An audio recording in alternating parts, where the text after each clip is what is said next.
ইতালিতে সুন্দরের মাঝে সৌন্দর্য হইল এরকম বিশাল বিশাল পার্ক আছে, সেটা শহর হোক আর গ্রামে বলতে তো কথাই নাই।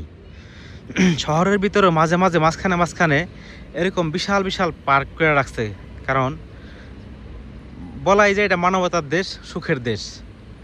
কারণ এই জন্য বললাম সুখের দেশ, এই দেখছেন পাশে কিন্তু বিশাল বিশাল বিল্ডিং, এগুলা কিন্তু সব আবাসিক, দেখছেন না? এই আবাসিক এরকম কিন্তু আমার বাসার সামনেই এই পাশেই, তো এখানে কিন্তু পার্ক এরকম সব জায়গাতেই।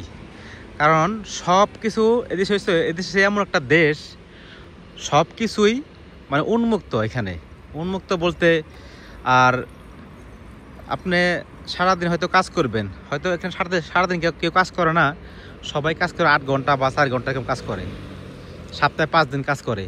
তো এই সময়গুলা মানুষ সপ্তাহে যখন 5 দিন কাজ করে আর 2 দিন এখন এরকম জায়গা যেন ঘুরতে পারে, তো ঘোরার জন্য এরকম প্ল্যান করে রাখছে।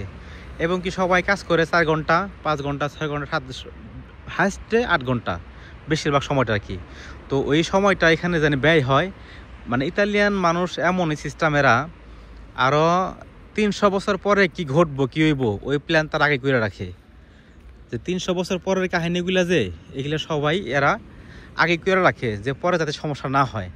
আর আমরা বাংলাদেশে চিন্তা করি না, আমাদের দেশে আমরা চিন্তা করি না।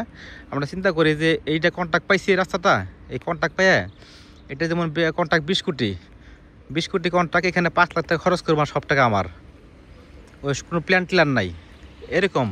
তো এদেশের ওগুলা নাই, এদেশে ওইরকম নিয়ম ওইরকম নাই, এদেশের এত পেটনীতি নাই। এরা দেশকে সুন্দর রাখার জন্য সব কিছুই করে, দেশকে ভালো রাখার জন্য।